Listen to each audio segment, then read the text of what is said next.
So let's have a look at the manner in which Robert Schmidt used philosophical principles to get to the heart of some of the interesting, fascinating stuff that has to do with Hellenistic astrology. So let's go. So why this video? Well, any one of you who's familiar with Robert Schmidt's work knows that he very often uses philosophical principles to get to the heart of Hellenistic material, the stuff that he investigates. And here's one of these examples, something he used from Aristotelian philosophy to get to the heart of some matters in Hellenistic astrology.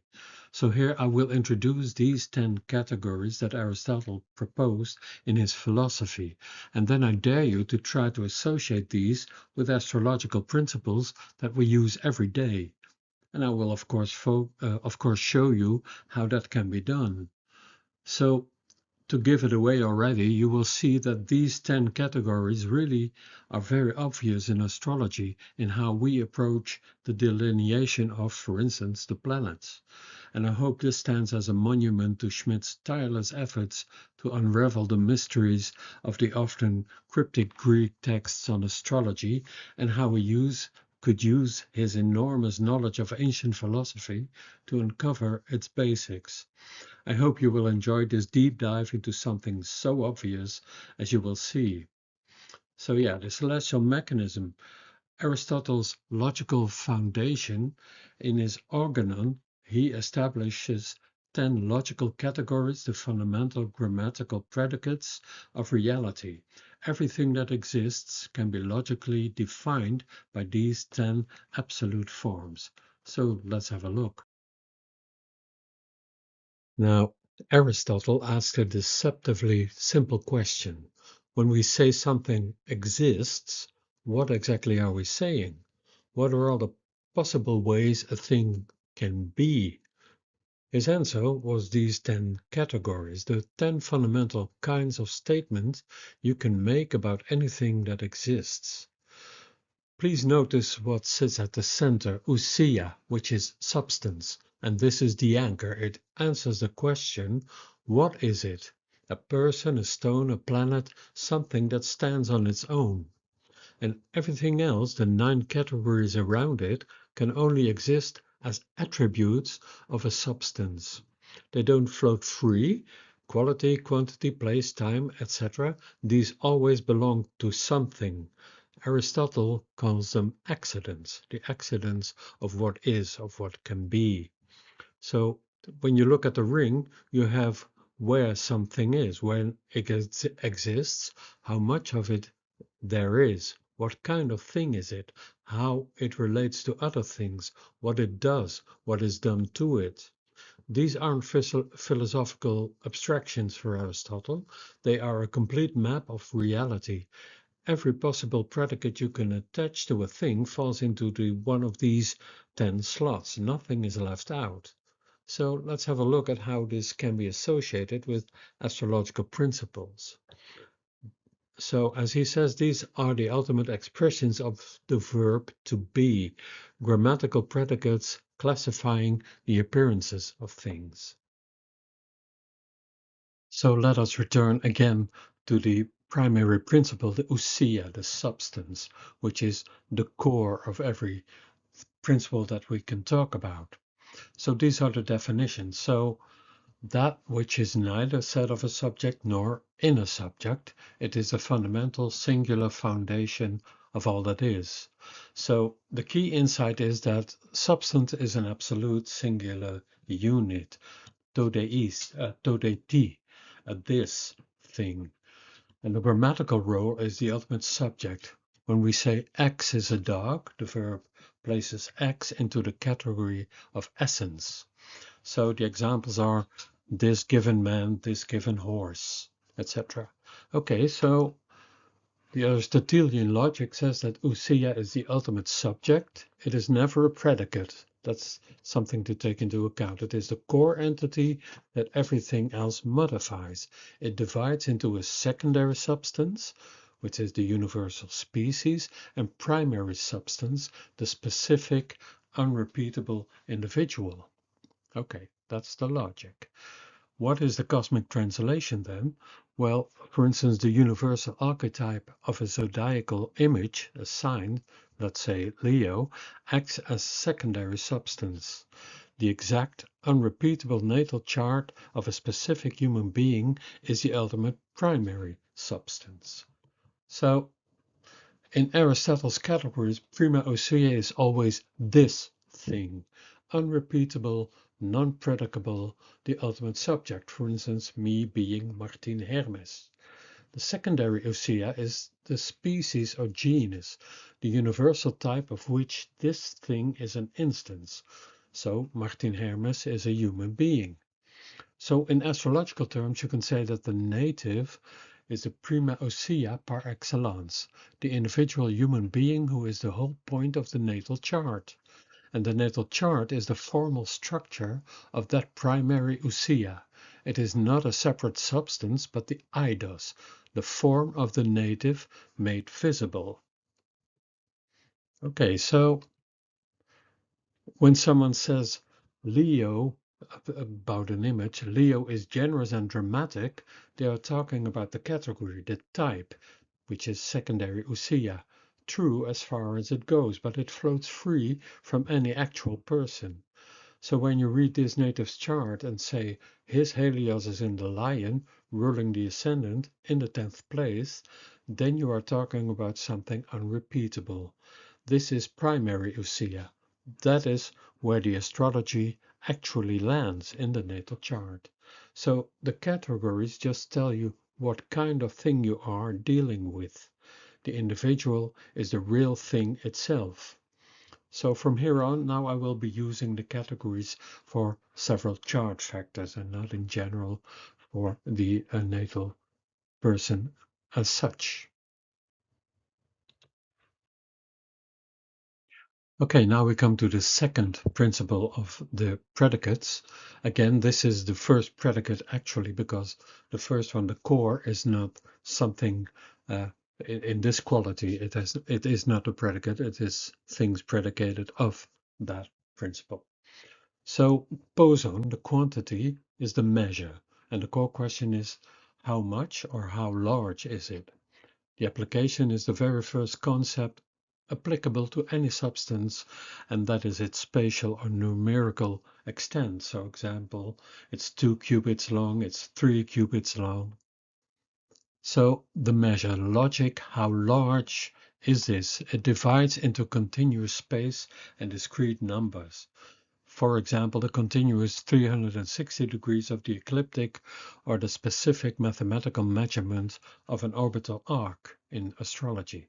That is the measure. Okay, so this boson principle asks how much or how many. It splits into two kinds. There's a continuous quantity, for instance, the ecliptic itself, 360 portions of unbroken space. Second, the degree and minute of a planet's position, where it is.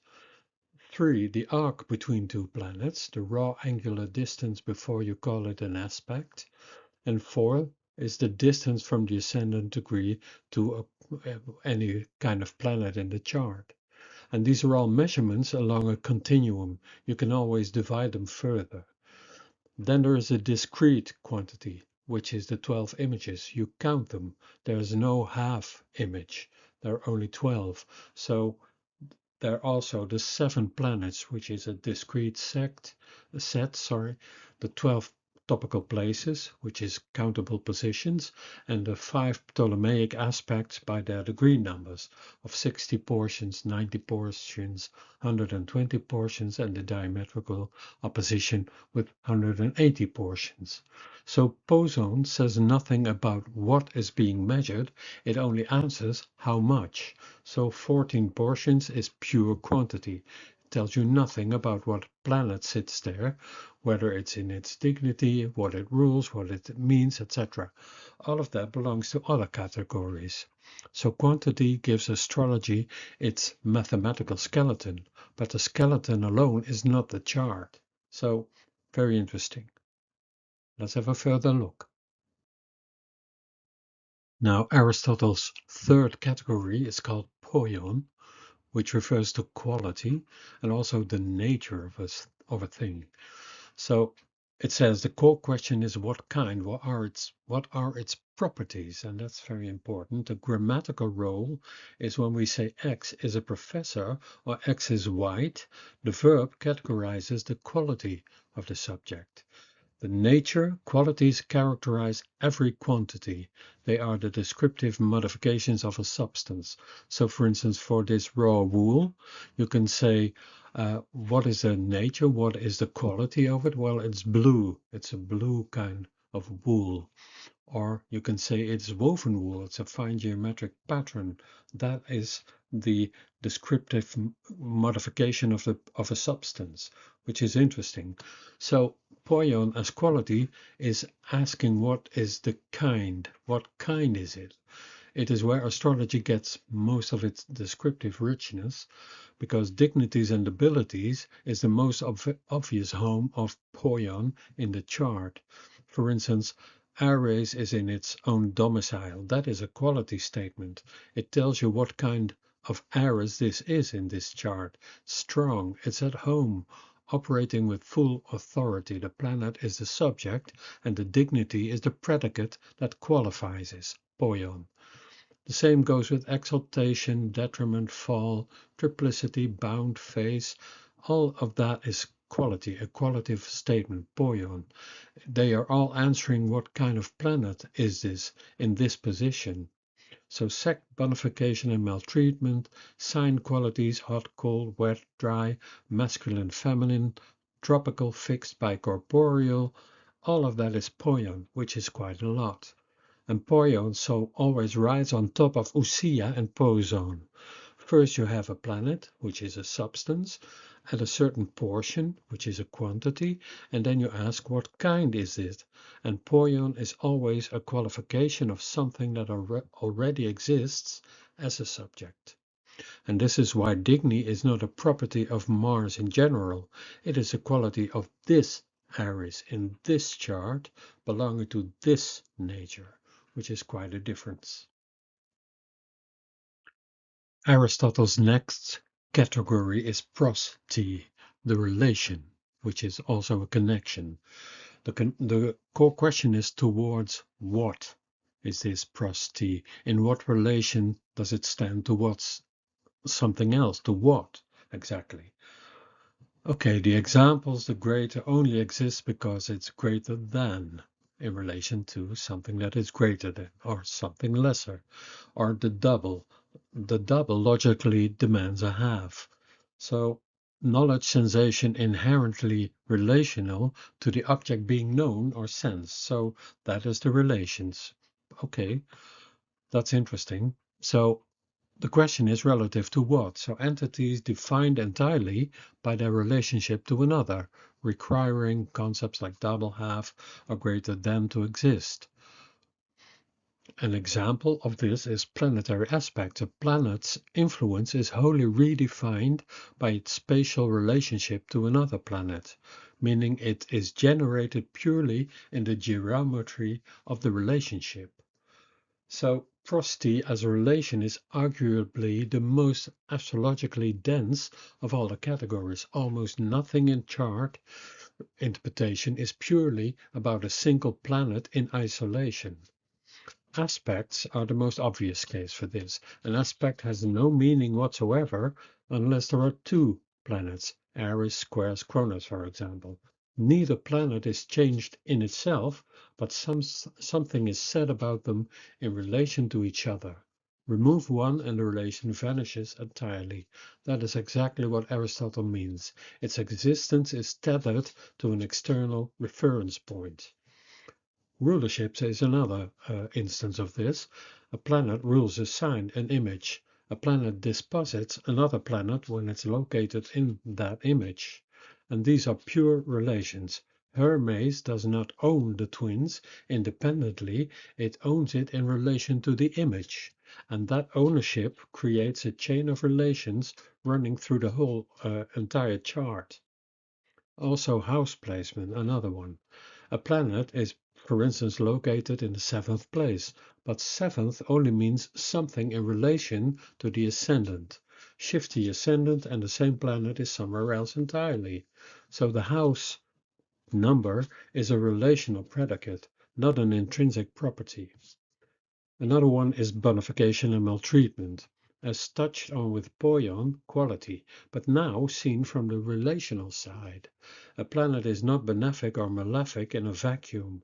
It is made benefic or malefic by what it stands in relation to. Ooh, these are very interesting things that Aristotle here poses, right? So, what's the deeper point of prosody? Well, it reveals why isolated planet interpretation is logically incomplete. You cannot fully say what a planet is in a chart without specifying what it stands for in relation to its sign ruler, its aspect, its angular relationship to the ascendant, to the lot of fortune, its reception or the lack thereof, etc. The chart is fundamentally a web of relations, all predicated on one primary substance, the native. And this is also sort of a stab at modern astrology that sometimes isolates a planet and then focuses on it entirely without taking into account the prosody principle. On to the next two categories. In this case, I will treat them together. Pu, place, and pote, which is time. Well, that sort of stands to reason, I think. Let me address the first one. Pu, place, is where is the subject situated. And in astrology, that's not at the Lyceum or the Agora or in his office.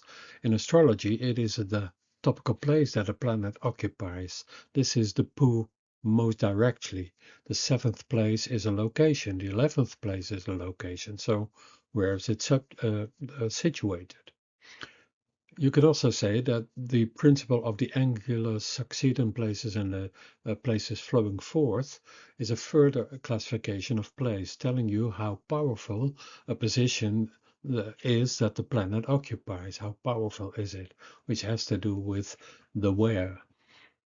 And the ascendant degree itself is the precise place where the ecliptic meets the horizon at this moment for dislocation on Earth. And please note that place on Earth matters a lot because the chart is cast for a specific geographical location. Change the latitude and the ascendant shifts. So Pu operates at the cosmic and earthly level simultaneously. Again, the place. Okay, so looking at Pote, time, then the core question is when? And in astrology, this is extraordinarily rich. The moment of birth is the foundational Pote that fixes the whole chart. Chronocator systems are the Time Lords, zodiacal releasing, annual perfections, etc. These are systematic answers to Pote. Pote. I'm not quite sure how to express that. Pote. When does this configuration become active? Then you have transit and direction. The planet arrives at a sensitive point at a specific time. You can even use sect for that because diurnal nocturnal is a time quality. Was the sun above or below the horizon when this native was born? So together, Pu and Pote are what makes astrology a pretty concrete discipline rather than a purely abstract one. They anchor the universal in the specific. This sky, this place, this moment. Without them, you have archetypes just floating free with no anchor, and with them, you have a natal chart. Again, this is a sort of a stab again at modern astrology where archetypes are treated as if they are simply floating free without any anchor, or sometimes they touch the native chart and sometimes they don't, but they are the referential principle with which to explain everything. So yeah, but that's not quite the case when you use this interesting principle of the categories of Aristotle. Aristotle's 7th category is kaistai, predication, position is it. So core question is how is a subject situated physically? And the examples he gives are lying down, sitting, which is the situational posture arriving from its environment. So the Aristotelian idea is quite simple. How are the parts of the subject arranged relative to each other? Are they standing, sitting, lying down, etc.?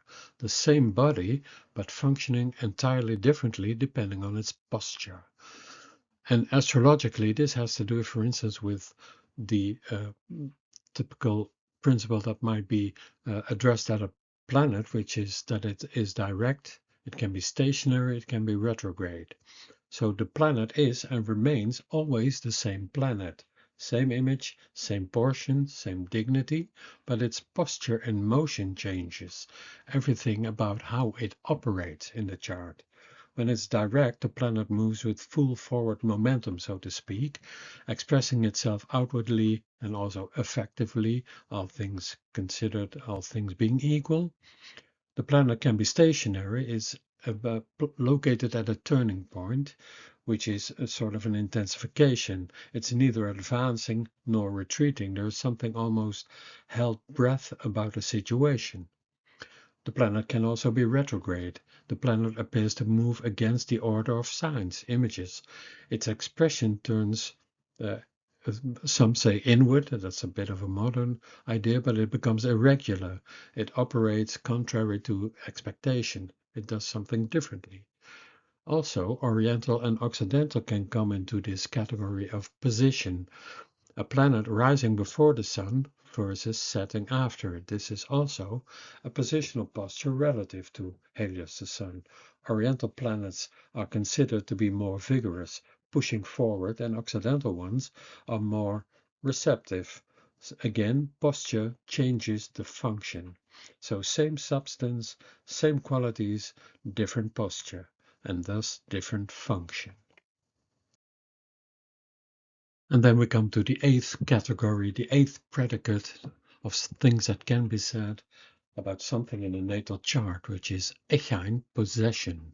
So possession means having. The core question is, what does a subject possess or wear? So it's sort of stated in terms of what is he shod? Does he have shoes on? Is he armed? Is he dressed? Etc. Interesting. So the Aristotelian logic says what the subject has equipped itself with or holds in its power, which is very interesting terminology here.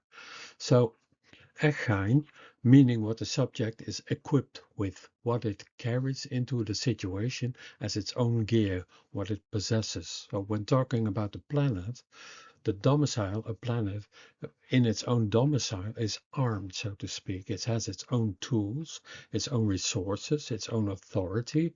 It does not need to borrow anything from another planet.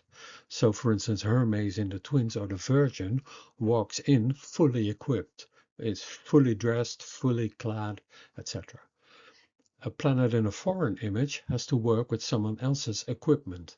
It wears borrowed clothes, so to speak. Its resources are not its own. They belong to the ruler, the domicile master of that image, and the planet sort of operates on a loan, has loaned the principles and works with that.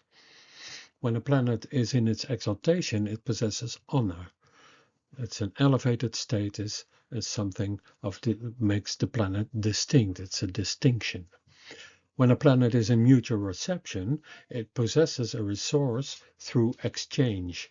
So planets exchange their own goods. Each planet holds the other's tools, so to speak. And a planet in none of its own places, in medieval astrology that's called a peregrine location, possesses nothing of its own that in that image. It arrives, so to speak, empty-handed, which is the principle of possessing nothing. Okay, so now we come to the very important last two categories. Uh, Things you can say, attributes having to do with, in this case, astrology, stemming from the categories of Aristotle. So I will treat them separately, of course, but they are very important. So let's start with category 9, poiein, action. The core question is, what is the subject doing?